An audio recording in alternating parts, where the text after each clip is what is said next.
Shalom saudara, selamat sore. Puji Tuhan, sore hari ini kita bertemu kembali dalam program Sapa Senja. Nah, sore hari ini saya mengajak kita kembali merenungkan firman Tuhan yang terdapat dalam Kisah Para Rasul pasal 2 ayat 41, 42 dan 47. Demikian firman Tuhan, saya bacakan buat kita semua. Orang-orang yang menerima perkataannya itu memberi diri dibaptis, dan pada hari itu jumlah mereka bertambah kira-kira 3.000 jiwa. Mereka bertekun dalam pengajaran rasul-rasul dan dalam persekutuan, dan mereka selalu berkumpul untuk memecahkan roti dan berdoa sambil memuji Allah, dan mereka disukai semua orang. Dan tiap-tiap hari Tuhan menambah jumlah mereka dengan orang-orang yang diselamatkan. Saudara yang dikasihi Tuhan, sore hari ini tema kita adalah gaya hidup orang percaya. Sebagai orang percaya, mestinya kita memiliki gaya hidup yang baik, gaya hidup yang memuliakan nama Tuhan. Oleh karena itu, sore hari ini kita belajar dari jemaat mula-mula bagaimana mereka memiliki gaya hidup yang baik, gaya hidup yang memuliakan Tuhan, sehingga kita mencatat bahwa mereka disukai semua orang. Nah, pertanyaannya apa yang menjadi rahasianya? Yang pertama, saudara, kita melihat di ayat yang ke-41, demikian firman Tuhan. Orang-orang yang menerima perkataannya itu memberi diri dibaptis. Yang pertama adalah jemaat mula-mula hidup dalam pertobatan. Alkitab mencatat bahwa orang-orang yang menerima perkataannya itu. Perkataan apa itu? Yaitu perkataan Petrus.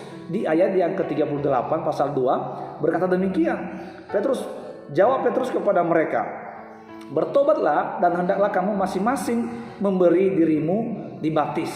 Jadi Petrus berkata kepada mereka, "Bertobatlah kamu dan hendaklah kamu memberi dirimu dibaptis." Dan kita mencatat di ayat ke-41 bahwa orang-orang yang menerima perkataannya itu, artinya mereka menerima tawaran dari Petrus, mereka menerima bahwa Yesus adalah Tuhan, mereka percaya, mereka bertobat, dan tadinya tidak percaya Yesus menjadi percaya kepada Yesus. Jadi gaya hidup jemaat mula-mula yang pertama adalah mereka hidup di dalam pertobatan. Ada dua pertobatan, saudara, yaitu pertobatan dari belum percaya kepada Yesus menjadi percaya kepada Yesus, dan yang kedua pertobatan yang kontinu. Artinya kita sudah percaya kepada Yesus tetapi kita masih berbuat dosa, dan itu yang kita lakukan, minta ampun terus setiap hari. Artinya kita bertobat setiap hari, atau pertobatan terus menerus. Nah, saudara dikasihi Tuhan, kita melihat ya jemaat mula-mula ketika mereka mendengar perkataan Petrus itu, mereka menerimanya dan bertobat. Jadi yang pertama, saudara, gaya hidup jemaat mula-mula yang pertama, mereka hidup dalam pertobatan. Yang kedua, saudara, ayat yang ke-42 berkata demikian. Mereka bertekun dalam pengajaran rasul-rasul.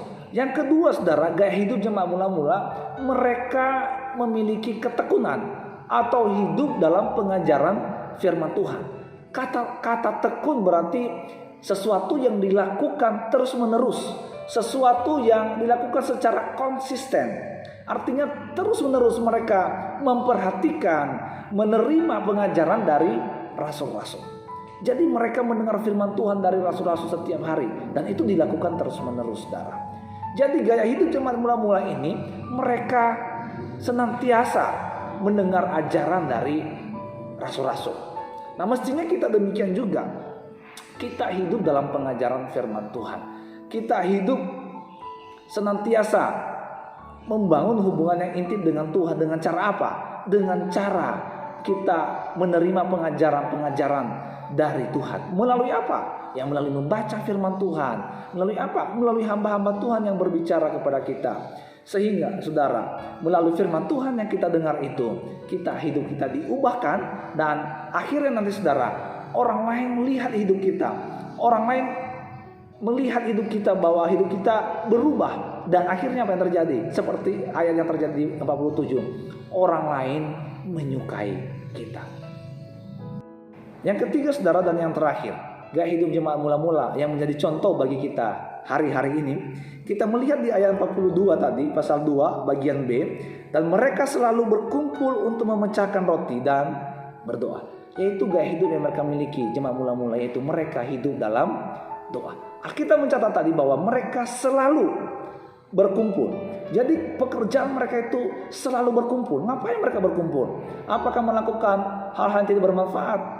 Atau mereka hura-hura? Bukan, saudara. Tapi mereka berkumpul untuk memecahkan roti dan berdoa.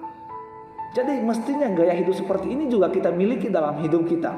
Ketika kita berkumpul, bersekutu dengan saudara seiman, mestinya yang kita lakukan adalah berdoa. Artinya begini, saudara, gaya hidup sebagai orang percaya mestinya selalu berdoa, dikit-dikit berdoa, mau makan berdoa, mau jalan berdoa, bahkan melakukan segala sesuatu yang lain pun berdoa. Bahkan, saudara, yang menurut kita sepele, ya, misalkan membeli baju di mall, mestinya kita berdoa dulu. Ya, itu hal yang sepele. Tetapi seringkali kita tidak melakukan itu. Tetapi jemaat mula-mula, saudara, pekerjaannya senantiasa berdoa, selalu berkumpul. Ngapain? Berdoa. Kiranya gaya hidup ini kita miliki dalam hidup kita. Sehingga ayat 47 tadi terjadi dalam hidup kita juga. Yaitu mereka disukai semua orang. Kenapa? Karena mereka memiliki gaya hidup yang baik. Gaya hidup apa itu? Yaitu gaya hidup yang bertekun dalam pengajaran rasul-rasul. Yang ketiga, yaitu gaya hidup yang senantiasa berdoa. Kiranya gaya hidup ini kita miliki, sehingga hidup kita disukai semua orang. Tuhan Yesus memberkati kita.